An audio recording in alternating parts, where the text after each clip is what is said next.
Cordial saludo, estimados y estimados estudiantes. Hoy videoclase 3 de la unidad 3 del módulo de contabilidad pública. Los temas a tratar, eh, recordar el marco normativo para entidades de gobierno, que es el marco normativo que tomamos de guía para nuestro módulo y en especial tener algunos elementos o recordar algunos elementos del marco conceptual que son importantes dentro del módulo. El marco normativo para entidades de gobierno nos sirve de guía porque es el que más se acerca a las entidades que cumplen ciertas características de entidades públicas que desarrollan las funciones y las responsabilidades del Estado, ¿cierto? Tanto en lo que podría ser el recaudo de los recursos como en la ejecución de los programas y las acciones que debe hacer el Estado frente a sus responsabilidades con la sociedad.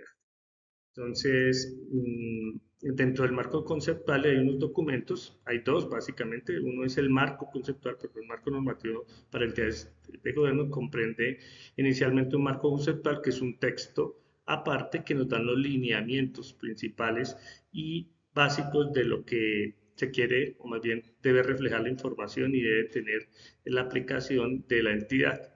Luego de eso hay un documento donde se establecen las normas para aplicar en la entidad. En este caso, el capítulo 1 está relacionado con los activos, donde vienen cuentas por cobrar, perdón, propiedad, planta, equipo, inventarios, entre otros.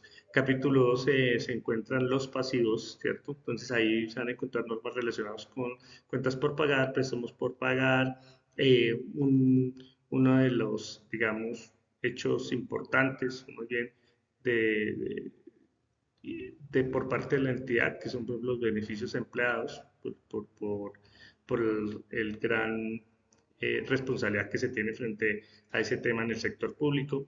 El capítulo 3, activos y pasivos contingentes, que lo que prevé son el reconocimiento de provisiones, ¿cierto? Contingencias en el caso o cuando la entidad por omisión o por acción, ¿cierto?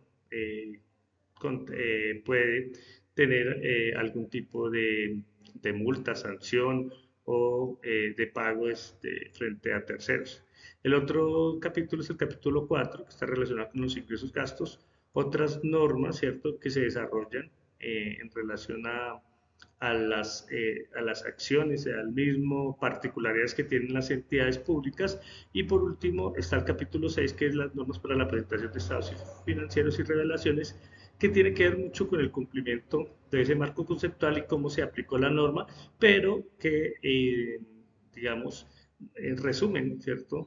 Eh, lo, lo trabajado durante un periodo y cómo esto se debe mostrar en esos estados financieros. Marco conceptual, que como lo vimos es el lineamiento general de cualquier marco normativo, en este caso un marco normativo contable. Y acá, por ejemplo, el marco conceptual nos habla de la caracterización de las entidades de gobierno. Entonces, de acá parte, ¿cierto? Saber si alguna entidad tiene o no tiene que aplicar este marco normativo. Entonces, lo primero que dicen, bueno, es una entidad sin ánimo de lucro, ¿cierto? Que sus recursos provienen de manera directa e indirecta de la capacidad del Estado en cumplir sus funciones, pues por ejemplo en recaudar impuestos, ¿sí? Que está ligado a un presupuesto público, que era lo que hablábamos en la primera unidad, en la primera videoclase y en el material que tenemos a disposición.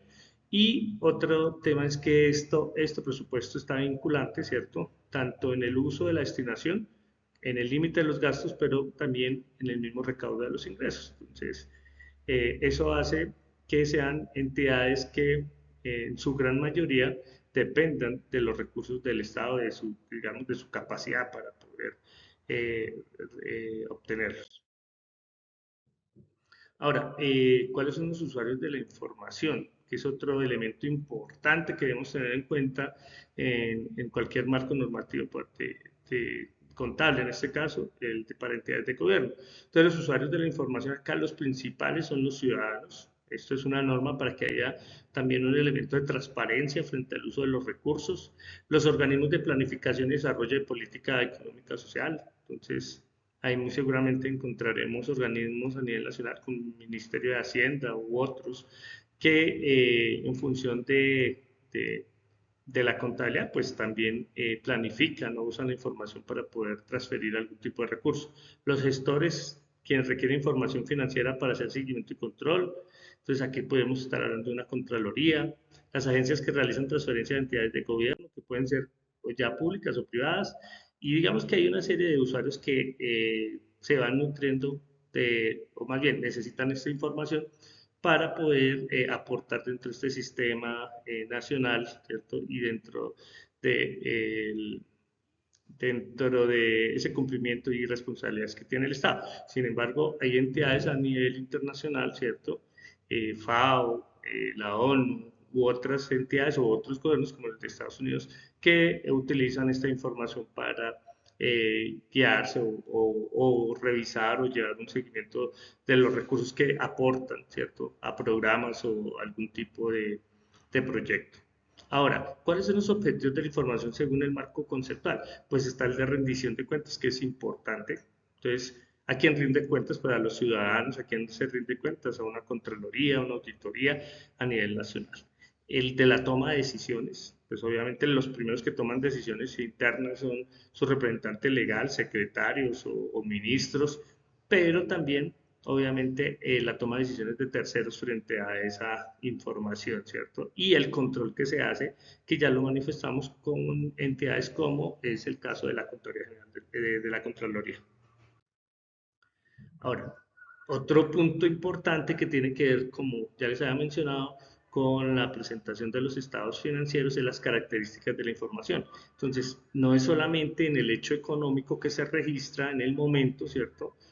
Como el pago del impuesto o la generación de la cuenta por cobrar, del ingreso, bueno, en fin, sino acá estamos hablando de características de la información que deben, ¿cierto? Deben reflejar en los estados financieros que se emiten al final del periodo. Entonces, hay dos tipos de características, las fundamentales y las de mejora. Las fundamentales son la relevancia, la importancia que tiene esa información o que tiene, de acuerdo a eso se presente, la representación fiel, o sea, que realmente cumplan unos criterios, por ejemplo, pueden ser los soportes contables para que esa información realmente cumpla esta característica. Pero unido a esto, hay unas características de mejora que complementan las fundamentales, esas dos fundamentales. Entonces está la verificabilidad, que yo pueda ir, por ejemplo, como organismo de control y verificar que efectivamente si decimos que se reconoció una cuenta por cobrar, haya un tercero a quien cobrarle. La oportunidad que la información esté, ¿cierto?, dentro de un término prudente para ser reconocida y que no pase de pronto un periodo u otro. La comprensibilidad de esa información, que es importante, y la comparabilidad, ¿cierto? Entre periodos, el uso de métodos, el uso de desarrollar metodologías para poder, por ejemplo, medir un hecho que ocurre todos los años. Entonces, eso es importante para que se pueda lograr una información que cumpla unos criterios, mm, los criterios, digamos, básicos y estos principios en especial, pero estas características que también contribuirán a lo que se establece como objetivo de la información. Por hoy, hasta acá más bien el tema de lo que es el marco normativo para entidades de gobierno, que es el marco guía que trabajaremos hasta el final del módulo de contabilidad pública. Gracias.